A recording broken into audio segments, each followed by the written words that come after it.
Welcome back, guys, to another Steam Next Fest video where we'll be checking out yet another demo. And if you missed our last video, feel free to check it out on our page. But as mentioned before, we will be doing as many of these videos as we can before Steam's event ends. And if you enjoyed the video, don't forget to subscribe to keep up to date with the very best demos. Vamonos. Up next, we have Deathbound. This is a Souls-like action RPG set in a medieval world that was forged from the ruins of technology.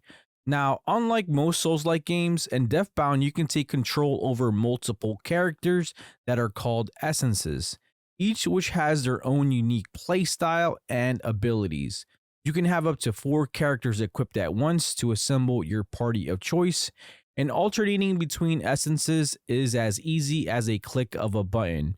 Characters range from your assassin that wields a dagger with a crossbow, and your tankier essence that wields a giant hammer, to a spellcaster with lightning and ice freezing abilities. By the end of the demo, we were able to check out 6 characters, and judging from the skill tree, it looks like there'll be a total of 7. But we know the 7th was not available in this demo. Nonetheless, I was pretty impressed by the character's design and just how good it felt to play with each character. This might not be for every Souls-like fan, as you don't have total freedom to play and build however you want, but I will say you'll have a nice diverse selection of characters to choose from and a bit of room for experimentation when you level up and unlock essence talents. Now let's talk combat. Each character has its own fast, heavy, and special attacks. I also want to note that you can and also can't really parry in the game, and instead you'll need to dodge. Parry is one of the character's special attacks, therefore it's not readily accessible all the time. Alright, moving on. All the characters share the same sync gauge, which fills after dealing a certain amount of damage, which will allow you to morph strike, which pretty much allows you to morph to another essence mid-attack to deal a powerful blow, and each essence has its own unique morph strike. Additionally, you can also morph dodge. Dodging while in this ghost-like state and then striking back is one of the most satisfying things you can do, because when you dodge, you almost enter this slowed state.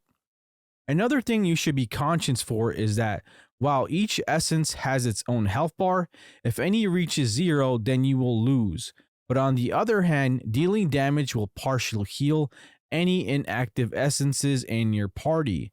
Another thing to keep in mind is that your health bar is also your stamina bar. So when you lose health, the number of stamina you can expend also goes down. In theory, you can run this game with just one character, but it just wouldn't make any sense since the game mechanics are centered around morphing, healing, and even leveling up together. One pretty cool thing that I really liked was when I found the 4th essence. We were pulled into that character's memories and we were able to see the character's values, likes, and dislikes. This definitely made me feel closer to that character over the ones I didn't see any memories for. I would love to see everyone's background in the full release. We found additional essences during our demo run, but it didn't prompt any memories like the first one did, and it would be a total letdown if they weren't going to be any. Additionally, character placement is also important. Putting the right people together will give you a buff, while putting essences that don't get along will grant you 1 buff and 1 debuff. For example, putting Olivia, who is the spellcaster, next to Argus, who is your tank, will give you a 20% max heat. To explain this, the spellcaster heats up when attacking, and if the heat meter is maxed and you attempt another attack, you will literally trigger an overheat explosion that damages both you and enemies nearby. You can combo this by being on fire by changing to Argus, who deals more damage when he's on fire, and I'm sure we'll come across other party strategies as we progress. Lastly, I'll touch on a few things. If you want to level up, you'll visit this high-tech box where you'll gain access to the skill tree. You can't skip around the tree unless you have the nodes connected. The tree for the most part just improves stats from what I saw, but the numbers were significant. You also have Essence talents, which I didn't have access to in the demo, but I could see the buffs they could provide. From things like when in more than one conflict, increase defense by 20%, to things like Morph Strikes have 20% to grant him fire damage for 60 seconds. You also have 2 slots for rings, and from my understanding, they are tied to artifacts. In my case, my artifact was a literal football helmet. And no, it doesn't change your appearance, although I kinda wish it did.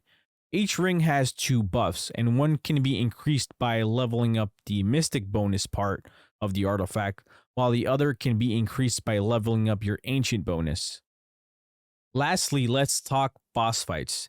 This is where everything I learned all came together and I really had fun. The boss, though, itself was a tad underwhelming, sometimes entirely being off the mark when he was trying to attack me. The boss had multiple stages, and after each phase, he returned with a new attack.